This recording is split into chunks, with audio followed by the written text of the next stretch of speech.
महात्मा बुद्ध के वचन ही नहीं, बुद्ध की कहानियां भी हमारी अमूल्य निधि हैं।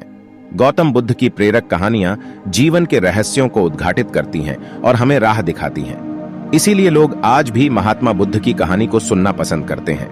इसी क्रम में आज हम आपके लिए गौतम बुद्ध की कहानी लेकर आए हैं। यह कहानी गौतम बुद्ध के जीवन की सच्ची घटना है। हम आशा करते हैं कि यह महात्मा बुद्ध की कहानी आपको पसंद आएगी।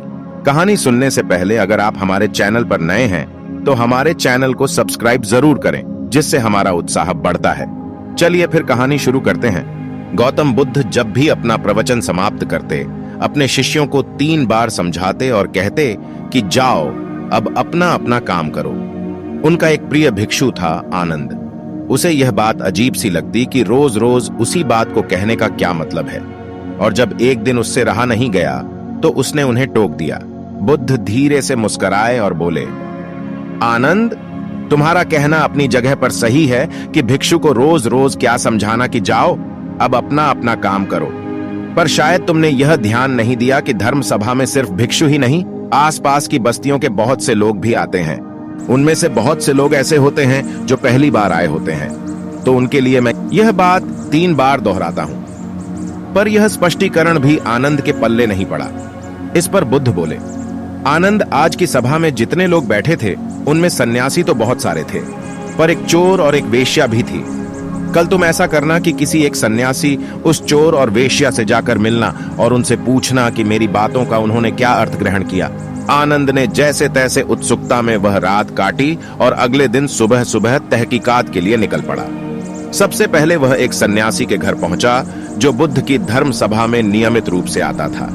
आनंद ने उससे पूछा, रात्रि सभा में बुद्ध ने जो आखिरी वचन कहे कि अब जाकर अपना अपना काम करो, आपने उससे क्या सीखा? इस पर वह भिक्षु बोला, इसमें सीखने वाली क्या बात है? भिक्षु का नित्य कर्म है शाम को ध्यान, अल्प भोजन और विश्राम। मैंने कल भी वही किया। आनंद को पता था कि भिक्षु से उसे यही उत्तर प्राप्त होगा, अतः वह मुस्कुराया और चोर के घर की ओर चल पड़ा। पूछते पूछते वह चोर के घर पहुंचा। चोर उस समय सो रहा था। उसे उसके घर वालों ने जगाया और बताया कि भिक्षु आनंद उससे मिलने आए हैं। यह सुनकर चोर चौंक उठा और हाथ जोड़कर आनंद के सामने हाजिर हो गया। आनंद ने अपना सवाल दोहरा दिया। रात्रि सभा में बुद्ध ने जो आखिरी वचन कहे कि अब जाकर अपना अपना काम करो, आपने उससे क्या सीखा? चोर विनम्र शब्दों में बोला, भिक्षु, बुद्ध तो अंतर्यामी हैं, इसलिए आपसे क्या छिपाना। मैं कल रात पहली बार बुद्ध की धर्म सभा में गया और उनके प्रवचन सुने। मेरा तो जीवन ही सफल हो गया। बुद्ध के प्रवचन सुनने के बाद मैं उनके कहे अनुसार अपने काम यानी कि चोरी करने निकल पड़ा, और कल इतना तगड़ा माल हाथ लगा कि अब आगे मुझे चोरी करने की जरूरत नहीं पड़ेगी। अब मैं अपना जीवन आराम से काट सकूंगा। चोर की बात सुनकर आनंद हैरान रह गया।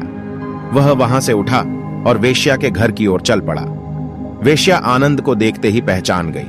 उसने आनंद को प्रेम पूर्वक घर के भीतर बुलाया और उनके लिए जलपान लेकर आई।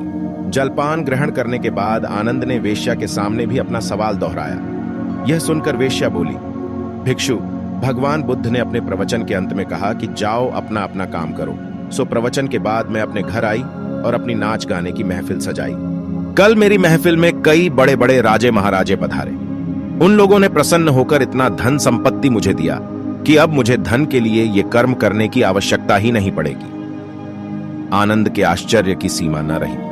वह वहां से वापस महात्मा बुद्ध के पास गया। उसने बुद्ध को जाकर प्रणाम किया और उन्हें सारी बात कह सुनाई। बुद्ध बोले, आनंद, इस संसार में जितने भी व्यक्ति हैं, सबके मस्तिष्क अलग अलग हैं। वे सभी लोग अपनी बुद्धि और क्षमता के अनुसार ही हर बात का मतलब निकालते हैं। इसीलिए मैं अपनी इस बात को 3 बार कहता हूं कि जाओ अब अपना अपना काम करो। इसके पीछे मेरी सोच यही है कि किसी के समझने में कहीं कोई कमी न रह जाए, लेकिन इसके बाद भी लोग उस बात का मतलब अपने अपने हिसाब से समझते हैं और इसका कोई उपाय भी नहीं है। इसीलिए ये सृष्टि ऐसी है। हम इसे बदलने के लिए लोगों को प्रेरित तो कर सकते हैं, पर हमारी बातों का कितना असर उन पर होगा यह कोई नहीं जानता। इसीलिए मैं सभी के साथ एक समान व्यवहार करता हूं और सभी को एक समान अपना अपना कार्य करते रहने के लिए प्रेरित करता हूं। दोस्तों, कहानी कैसी लगी? हम उम्मीद करते हैं कि महात्मा बुद्ध की ये कहानी आपको पसंद आई होगी। और हाँ, इसे अपने फ्रेंड्स के साथ भी शेयर करना मत भूलिएगा, जिससे वे भी गौतम बुद्ध की कहानियों का आनंद ले सकें और इससे प्रेरणा हासिल कर सकें। साथ ही हमारे चैनल को सब्सक्राइब जरूर करें। नमो बुद्धाय।